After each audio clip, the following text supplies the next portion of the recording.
नमस्कार, जय श्री कृष्णा दोस्तों। मैं हूं संजू शर्मा पंडित। आप सभी लोगों को नमस्कार, धन्यवाद और मेरे चैनल को सब्सक्राइब करें, लाइक करें। मैं आज आपको रविवार के व्रत की कथा और उस व्रत को कैसे करते हैं उसको पूरी विधि विधान से आपको बताऊंगा। अगर आप लोग नए हैं तो मेरे चैनल को लाइक करें, सब्सक्राइब करें। जय श्री कृष्ण। अब हमें सर्वप्रथम रविवार के दिन प्रातः काल जल्दी उठ करके हमें नहा धो करके स्वच्छ और नए वस्त्र पहन लेना चाहिए और मौन रहकर प्रभु को स्मरण करना चाहिए। एकांत में जाकर एकाग्रित होकर थोड़ी देर के लिए भगवान को, प्रभु को याद करना चाहिए। उसके बाद में हमें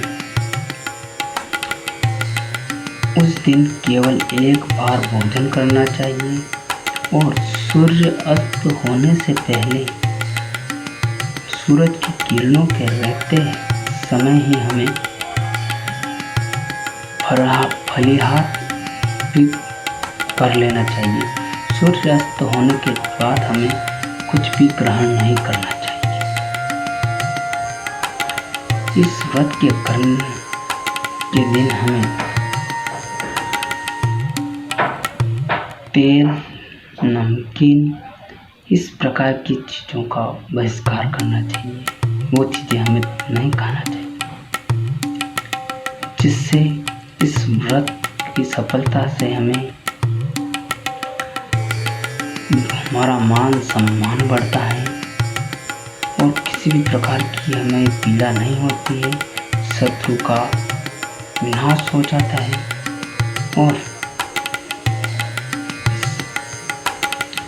अब इस व्रत की विधि के बाद हम इस व्रत की कथा को सुनाते हैं। इस रविवार के व्रत की कथा, एक बुढ़िया थी। उसका नियम था प्रतिदिन रविवार को सवेरे स्नान धनान करके घर को गोबर से लीप देती। फिर उसके बाद में भोजन तैयार कर भगवान को भोग लगाती और स्वयं भी भोजन करती। ऐसा करते ने कि उसका घर अनेक प्रकार धन धान्य से पूर्ण हो गया। श्री हरि की कृपा से उसके घर में किसी प्रकार की कोई भी विघ्न या दुख नहीं होता। किसी प्रकार का उसके घर में कोई कष्ट नहीं रहता। सारे कष्ट श्री हरि ने हर लिए। सब प्रकार के घर से आनंद रहता। इस तरह कुछ दिन बीत जाने पर उसकी एक पड़ोसन, जिसकी गौ का गोबर जिसकी लीपने के लिए जो बूढ़ी औरत जिस पड़ोसन के वहाँ से गोबर लेके आती थी, वह बुढ़िया लाया करती थी। विचार करने लगी कि यह वृद्धा सर्वदा मेरे गौ का गोबर लेकर आती है, इसलिए अपनी गौ को घर के भीतर बांधने लगी। बुढ़िया को गोबर न मिलने से रविवार के दिन अपने घर को न लीप सकी। इसलिए उसने न तो भोजन बनाया, न ही भगवान को भोग लगाया तथा न स्वयं उसने भोजन किया। इस प्रकार उसने निराहार व्रत किया। रात्रि हो गई और यह भूखी ही सो गई। रात्रि में भगवान ने उसे स्वप्न में दर्शन दिया और भोजन न बनाने तथा उसका कारण पूछा। वृद्धा ने गोबर न मिलने का कारण सुनाया। तब भगवान ने कहा, माता, हम तुम्हें से ऐसी गौ देते हैं जिससे सभी स्वच्छताएं होगी, सभी बीमारियां दूर होगी, आपकी हर इच्छा पूर्ण होगी, क्योंकि तुम हमेशा रविवार को गौ के गोबर से लिखकर भोजन बनाया करती हो और मेरा भोग लगाती हो। ये भोग लगाने के बाद स्वयं भोजन करती हो। इससे मैं तुमसे बहुत खुश होकर तुमको वरदान देता हूँ कि निर्धन को धन और बाज स्त्रियों को पुत्र की देकर दुखों को दूर करता हूँ तथा अंत समय में मोक्ष देता हूँ। स्वप्न में ऐसा वरदान देकर भगवान अंतर्ध्यान हो गए और वृद्धा की जब आंखें खुली तो देखती की देखती रह गई कि आंगन में एक अति सुंदर प्यारी सी बछड़ी बंधी हुई है। वह गाय और बछड़े को देखकर अति प्रसन्न हुई और उसको घर में बाहर बांध दिया और वह खाने को चारा डाल दिया। जब उसकी पड़ोसन बुढ़िया ने उसके घर के बाहर एक अति सुंदर गौ और उसके बछड़े को देखा तो गाय ने सोने का गोबर किया है और उसी जगह पर रख दिया। वह नित्य प्रति ऐसा करती रहती। सीधी बुढ़िया को इतनी खबर नहीं होने की। तब सर्वव्यापी ईश्वर ने सोचा कि चालाक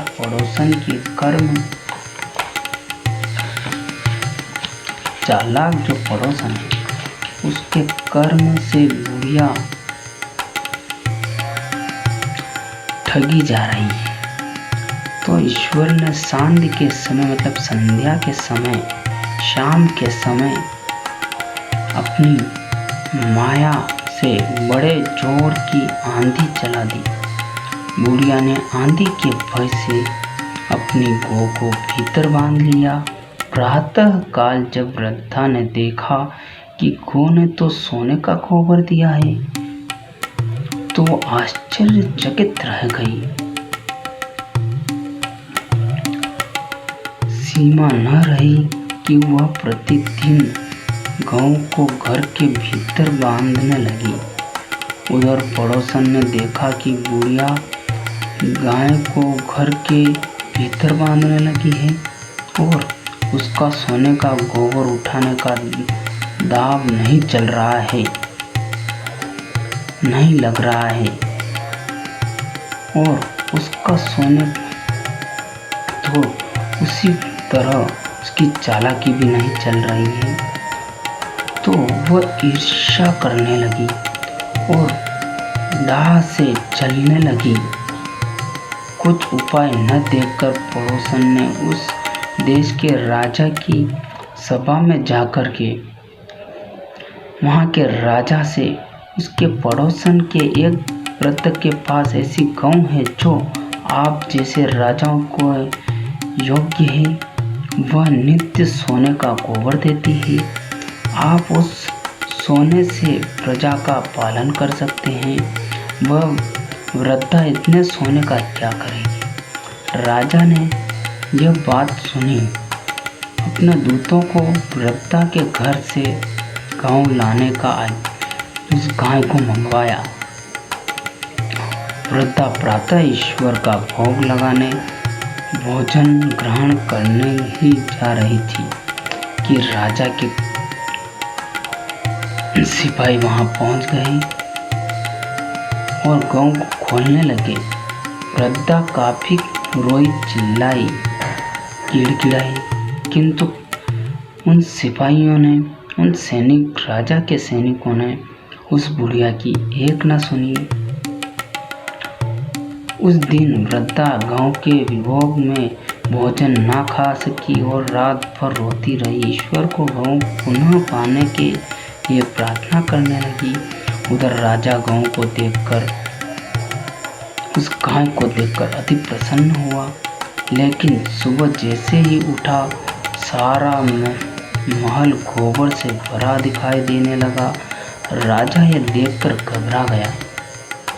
भगवान ने रात्रि में ही उस राजा के स्वप्न में कह दिया, हे राजन, गाय वृद्धा को लौटा दो, तेरा भला होगा। उसके रविवार के व्रत से प्रसन्न होकर मैंने यह गाय उसको प्रदान की थी। आशीर्वाद के रूप में यह गाय मैंने उस रविवार के व्रत के फल स्वरूप उसे प्रदान की थी। तो हे राजन, आप उस बुढ़िया को यह गाय वापस लौटा दो। प्रातः होते ही राजा ने वृद्धा को बुला करके बहुत से धन के साथ सम्मान सहित गाय और बछड़े को लौटा दिया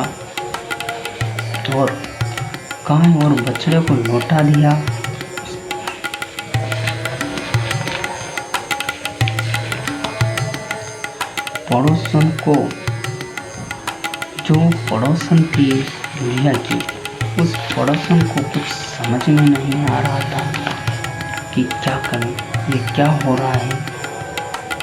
और पड़ोसन को फिर राजा ने बुलाया और उचित दंड दिया। इतना करने के बाद राजा के महल में से गंदगी दूर हो गई। उसी दिन राजा ने नगर वासियों को आदेश दिया कि राजा की तथा अपनी समस्त मनोकामना की पूर्ति के लिए रविवार का व्रत रखना है। व्रत करने का से नगर के लोगों को सुख की प्राप्ति होगी और नगर में शांति रहेगी, कोई भी बीमारी नहीं आएगी, प्राकृतिक आपदा नहीं आएगा, किसी प्रकार का प्रकोप नहीं रहेगा। इस प्रकार उस बुढ़िया के व्रत का यह विधान है। और व्रत न करने के बाद में उस व्रत की रविवार की जो आरती होती है, उस आरती के साथ में रविवार की आरती, कहूँ लगी आरती दास करे सकल जगत जाके, ज्योति विराजे सात समुंदर झाके, चरण में बसे कहाँ भयो जल कुंभ भरे, कोटि भानु जाके नकर नहीं शोभा, कहाँ भयो मंदिर दीपक दर हो भार उठायो रोमावली के, जाके कहाँ भयो सिर पुष्प धरे हो रामा, 56 भोग लाग्यो जिनके नित्य प्रतिदिन, कहाँ भयो नैवेद्य धरे हरे रामा, अति कोटि जाके बाजे कहाँ भयो इनकार करे श्री रामा, अमित खोट जाके बाजे कहाँ भयो इनकार भयो, 4 वेद जाके मुख की शोभा है, कहाँ भयो ब्रह्म वेद पढ़े रामा, शिव सनकादिक ब्रह्मादि मुनि सा नारद सारथ ध्यान धरे, हिम मंदाकिनी जाके पवन झरोके, कहाँ भयो शिव चंद्र तुरे हे राम, लख 84 वंदे चढ़ाए केवल हरीश नाम देव गाय को, हरे रामा हरे रामा। इसी प्रकार ये रविवार की व्रत की कथा मैंने आपको सुनाई है। और इसी प्रकार रहे सोमवार की भी व्रत कथा, सभी प्रकार की व्रत की कथाएं मैं आपको इस चैनल के माध्यम से बताता रहूँगा। बस आप मुझसे जुड़ते रहिए, जुड़े हुए रहिए। मेरे चैनल को सब्सक्राइब कीजिए, लाइक कीजिए, और अगर आपकी किसी प्रकार की कोई कहानी सुनने का हो तो मुझे कमेंट्स करें, ताकि मैं आपकी उस कहानी को सुना सकूं। जय श्री कृष्ण।